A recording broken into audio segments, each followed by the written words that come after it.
this edition of the Kacee Allen Outdoor Podcast. Hope everyone's having a wonderful Thursday afternoon. The topic we're going to get into today is central bank digital currencies, also known as CBDCs. So just to get you started off in understanding what a central bank digital currency is, it's essentially a currency that's issued by any central bank and backed by the government. They're similar to digital currencies like Bitcoin, but there are some key differences. In this episode, we'll explore what CBDCs are, how they work, what their impact could be on the financial industry, and whether they're good or not for everyone. I mean, that's what's really important. You want to protect your money, you want to understand what your money is. So, to start off, let's take a closer look at what CBDCs are. CBDCs are a digital version of the fiat currency issued by central banks, as I said before. And they're backed by the government and designed to be used as a form of legal tender. Unlike traditional fiat currency, however, CBDCs are entirely digital, can be stored, transferred, and exchanged electronically. Now, the goal of CBDCs is to provide a secure, stable, and efficient way for people to make transactions. They could potentially eliminate the need for physical cash and reduce the cost and time associated with traditional banking transactions. CBDCs also can make it easier for governments to track and monitor financial transactions, potentially reducing the risk of illegal activity like money laundering. Now, you hear all that, and as a regular citizen, whether you're doing the right thing or whether you're doing the wrong thing, I don't think that's something you can immediately sign off on. I mean, giving the government more control, as we know they already have a vast amount over our lives and continue to take more and more as time goes on. So essentially we're saying, let's get rid of all cash, let's get rid of the US dollar in general, and let's replace it with this central bank digital currency. And we're going to monitor every transaction you do. And not only that, they're going to say, hey, we can say when and how you can spend your money. And if we disagree with something you say, maybe via social media or just in general, well, we're going to take that money away. So here's a clip of Ron DeSantis discussing central bank digital currencies the other day. In worldwide affairs, an increase in plans to adopt CBDC worldwide. Our legislation also prohibits any CBDC issued by a foreign reserve or government-sanctioned central bank. This will ensure that any effort to adopt a worldwide digital currency will never occur in the free state of Florida. And finally, I'm calling on like-minded states like Florida to adopt similar legislation into their uniform commercial codes and to reject any changes to their uniform commercial code that would formally recognize a central bank digital currency. And I've already spoken with Lieutenant Governor of Texas, who's ahead of the Senate in Texas. I do believe Texas is going to do something similar to what Florida does. And if we can get a groundswell of states to say no, we are not going to turn over this power to you. I mean, look, ultimately, cash is king. I mean, if you can hold it in your hand, you have power over that. The minute it's all digitized, somebody else. So a pretty good take by the governor of Florida there, not allowing the state of Florida to accept this very somewhat corrupt currency, very shady currency, and he calls on other states to do the same as well. So hats off to Ron. I definitely agree with his statements there, not accepting a worldwide currency, and like I said, hats off to him for trying to stop that. But yeah, like I said, however, there are many concerns about the impact of CBDCs on the financial industry.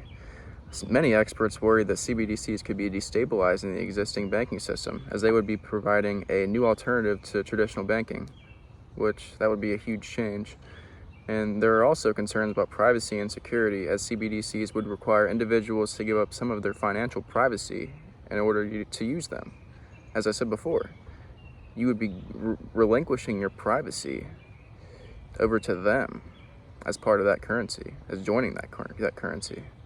And despite these concerns, many countries are actively exploring the possibility of launching their own CBDCs. China specifically has already launched their own CBDC, and other countries like the United States and the European Union are considering doing the same. Now, CBDCs represent an exciting development in the financial world for the government, not for the people. And there is very little information that says how that could come of benefit. And many conservatives, many libertarians, and honestly, really of any party should be concerned about this and understand that they're taking away your freedom. They're doing this slowly and quietly and hoping you're not going to notice when they just up and switch the US dollar. As civilians, it does not appear that we're going to have any say on this matter. We're not going to have any choice. We will have to adjust and adapt to whatever comes next. And from what it looks like, I'd say this is going to happen. So there are a few ways that you can get around this mess and move your wealth into better stores of value and values that are not controlled by a central government. And there are a few ways that you can do that. The first way, you can buy gold and precious metals. And yes, the gold is currently being mined. The value is not exactly finite, but nonetheless, it's not controlled by the government. And over time, the value has increased. It's worth about $1,900 an ounce today. Its intrinsic value, gold has a high intrinsic value due to its unique properties, including durability, malleability, and rarity. These properties make it useful in a variety of applications beyond just being a store of value. It's also a tangible asset. Unlike other financial investments, gold is a tangible asset that can be held and physically owned. This gives the investor, you, a sense of security and stability. You can physically see and hold your physical asset. And if you're smart, you store it in a safe or somewhere that it's not going to be touched or can't be taken and no one knows about. So also you have universally acceptance. Gold is universally accepted throughout the entire world, which is extremely useful form of currency and very reliable, and especially hard economic times. You also have hedge against inflation. Gold has been historically used as hedge against inflation, as its value tends to increase during economic uncertainty, as you've seen recently, and inflationary pressures. And it's good to have a diversified portfolio. Having a little bit of gold and precious metals, it's always smart. Can't really go wrong, as we've historically seen, and we will see an increase in demand, as history says, or it normally repeats itself. So that's one thing that you can do. The second option is real estate. Now, real estate is considered an asset, but can mainly also be considered a liability. Investing in real estate can be very risky. For instance, your house burns down, the house burns down, the building burns down, something catastrophic happens via nature. So there are many things that could happen to put you at risk of just owning property. Then you have to take into account of property taxes, which can somewhere be around 20% of your value a year, in some cases more, depending on the state you live in. So that can be very difficult to keep up with. And a common saying is, we lost a family farm because we couldn't afford to pay the property taxes. Now that's true over 100 years. If you could not keep up with paying the property taxes, that property would be insolvent. You would no longer be able to afford that. And that's also the case with real estate. That's the case with any property. Like I said, the value has appreciated 350 times in the last 100 years. You also have to keep track of inflation. Now, the CPI says about, inflation get under 2%. Really, the monetary inflation value at which the dollar is expanded, it's really about 7% a year. So what they're telling you when it's inflation's 6% and whatever, it's actually more like 14 or 15%.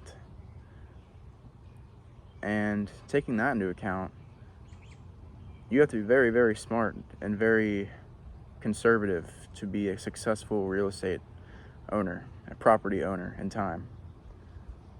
And you have to have good tenants if that's what you're doing. If you're doing Airbnbs or hotels, you have to run the place very efficiently and You can't just walk away. You have to be there constantly. You have to run the business. And there are a lot of negative and risky factors of real estate, but like I said, if you work hard and you manage your place properly, the value of real estate has gone up 300x in the past 100 years. So it's really a situational thing. Now, the third option here, which I believe is the best option, is Bitcoin. Now, Bitcoin is the first decentralized peer-to-peer network in which you can exchange and make transactions on something called the blockchain. Now, so I'm sure you're very familiar with this, but something that is very, very attractive about Bitcoin specifically is that it's decentralized. It operates out of its own sovereign state. Governments have no say, the only thing they can do is regulate to incentivize this property. That's what it is. It has been confirmed as property by the SEC and even stated by Gary Gensler. So having something like this is extremely, extremely important in my opinion. Not only is it decentralized, it's secure. Bitcoin uses advanced cryptographic techniques to secure transactions and protect users from fraud and hacking. Transactions are recorded on a public ledger called the blockchain, which is immutable and transparent. You also have lower transaction fees compared to traditional banking and payment systems. Bitcoin transactions generally have lower fees. This is because there are no intermediaries, which, again, is going to cost you a lot more. You go to the bank and you want to send your buddy money in Africa. Well, you're going to have to go through a state bank, then an international bank on both of your sides, both of your parts. And then by that time, you've gotten 7 parties involved that could either take your money, could misplace your money, anything could happen. And also you're paying them an exorbitant amount of fees for something that is taking extremely long. It takes a long time compared to transaction on the blockchain, which are, again, immutable, transparent, happen immediately. So that's just the blockchain in general. And when it comes to Bitcoin, it's globally accessible. Like I said, you could send any amount of Bitcoin to anyone in the world anytime and through cyberspace. And being globally accessible, it can be used by anyone with internet connection. So people in Africa who essentially lost the value of their currency over time, like their inflation rate is, I believe, 50 to 100% in 1 year. So having to deal with that, you can't trust in your own currency. Your life savings is actually being lost. So you have to invest. You have to buy something, an asset that you can physically control, which is the best ever created, which is without a doubt Bitcoin. And like I said, there's so much potential in this industry and the decentralization for people to come together and fight against the tyrannical governments that oppress the people in general with their defunct currencies that are going to collapse. It's only a matter of time. It's what they're made to do. And when you realize this, you understand you need to go to assets similar to this, like this. But overall, Bitcoin is the best. There's no debate on that. And there are just so many use cases for it. It's essentially a building in cyberspace that cannot be destroyed. There's nothing that is more robust and resilient than BTC. It's the truth. Now, before I get too far down the rabbit hole, those were 3 options that I recommend, 3 hard assets that I recommend in buying in hard inflationary times, and especially when the US dollar is very likely to be replaced in the future.